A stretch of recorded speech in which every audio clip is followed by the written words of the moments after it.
Israel ने Iran पर हमले और तेज कर दिए हैं। खासकर मिलिटेंट ग्रुप हिजबुल्लाह के ठिकानों को टारगेट करते हुए हमला किया जा रहा है। इजरायली सेना का कहना है कि वो आतंकियों को चुन चुन कर मार रहे हैं और अब से थोड़ी ही देर पहले यह हमला किया गया। इजरायल की स्ट्राइक के बाद इलाके में धुएं का गुबार साफ उठता हुआ दिखाई दे रहा है। तस्वीरें आपके सामने हैं। इजरायल के हमले के बाद किस तरह से पूरे इलाके में धुएं का गुबार उठता हुआ साफ दिखा है। तेहरान पर इजरायल की एक बार फिर से एयर स्ट्राइक और अब हिजबुल्लाह जो मिलिटेंट ग्रुप है वहां का, उसके ठिकानों को चुन चुनकर निशाना बनाया जा रहा है और उन पर हमले हो रहे हैं। देखिए, महायुद्ध के बीच हर पक्ष अपने अपने दावे कर रहा है और दूसरे को तगड़ा नुकसान पहुंचाने का भी दावा किया जा रहा है। हथियारों की जंग के बीच बयानों की लड़ाई भी जारी है। ईरान का साफ कहना है कि वो अमेरिका के सामने नहीं झुकेगा। वहीं अमेरिका का दावा है कि लक्ष्य हासिल होने तक उसके ये हमले रुकेंगे नहीं। ईरान का कहना है कि वो हर हमले का करारा जवाब देगा।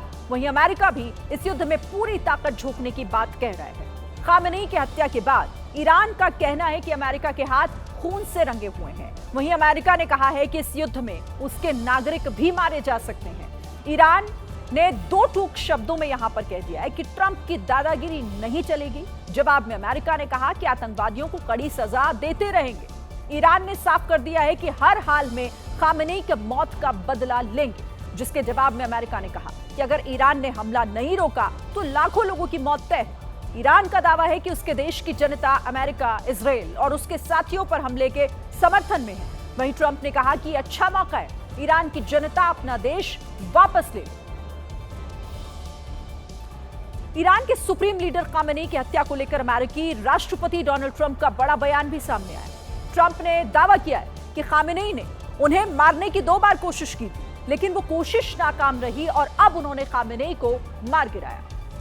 ट्रंप ने अमेरिकी न्यूज चैनल से बात करते हुए दावा किया कि अगर वो खामेनेई को ना मारते तो खामेनेई उन्हें मार देते। ट्रंप के इस दावे के बाद चर्चा तेज हो गई कि क्या चुनाव प्रचार के दौरान ट्रंप पर जो हमला हुआ था वो खामेनेई ने ही करवाया था।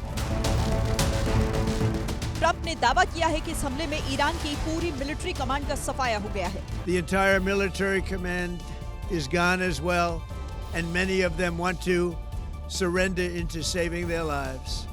They want immunity. They're calling by the thousands.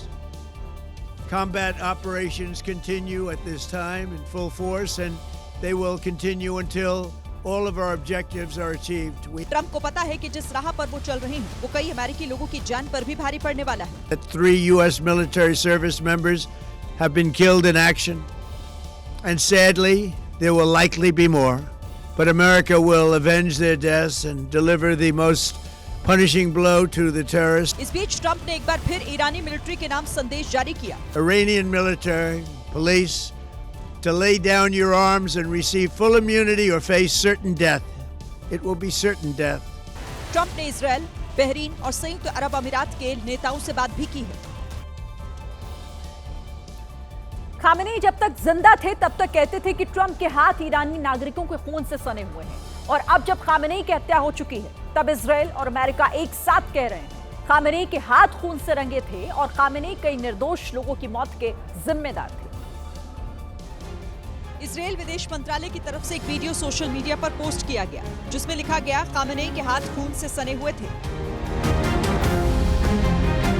Video की शुरुआत में खामेनेई की तस्वीर के साथ लिखा गया, ये दुनिया खामेनेई के बिना एक बेहतर जगह है। वीडियो के जरिए बताया गया कि जनवरी में ईरानी शासन ने अपने ही लोगों का नरसंहार किया था। इसके बाद बताया गया कि 1983 में ईरान ने बेरूत में 241 अमेरिकी मरीन और कई फ्रांसीसियों की हत्या कर दी थी। 1994 में अर्जेंटीना में एक यहूदी सामुदायिक केंद्र में हुई बमबारी हो, या फिर 2012 में बुल्गारिया में पर्यटकों की बस पर किया गया अटैक। इजरायल विदेश मंत्रालय ने हर घटना के पीछे खामेनेई का ही हाथ बताया। इसके अलावा 2019 में सऊदी अरब और 2022 में यूएई पर हुए हमले को भी इजरायल ने खामेनेई की साजिश बताया और ये भी दावा किया कि 2020 में ईरान ने ही कतर में अमेरिकियों पर हमला किया था। सिर्फ इजरायल ही नहीं, ट्रंप भी यही कह रहे हैं कि खामेनेई के हाथ खून से रंगे थे। This wretched and vile man had the blood of hundreds and even thousands of Americans on his hands and was responsible for the slaughter of countless thousands of innocent people all across many countries. पिछले कुछ सालों से Khamenei और Trump के बीच दुश्मनी बढ़ती जा रही थी। दोनों नेता एक दूसरे पर साजिश रचने के आरोप लगा रहे थे और अब ट्रंप ने खामेनेई को ही मार गिराया है।